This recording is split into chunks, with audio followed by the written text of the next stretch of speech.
அருகே திருநகரியில் 108 வைணவ தலங்களில் ஒன்றான கல்யாண ரங்கநாதர் பெருமாள் கோவிலில் நடிகர் ரஜினிகாந்தின் மகள் சௌந்தர்யா தனது கணவருடன் சுவாமி தரிசனம் செய்தார்.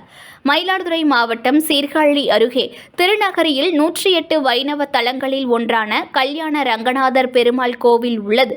இக்கோவிலில்தான் ஸ்ரீரங்க ரங்கநாத பெருமாள் திருக்கல்யாணம் செய்து கொண்டதாக கூறப்படுகிறது. திரு மங்கையாழ்வார் தனி சன்னதியில் அருள் பாலிக்கிறார்.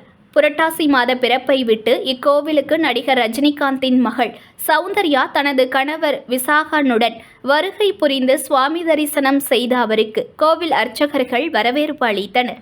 இதனைத் தொடர்ந்து அவர்கள் கல்யாண ரங்கநாத பெருமாள் சன்னதி திருமங்கையாழ்வார் யோகா நரசிம்மர் சிறப்பு வழிபாடு செய்து தரிசனம் செய்தனர்.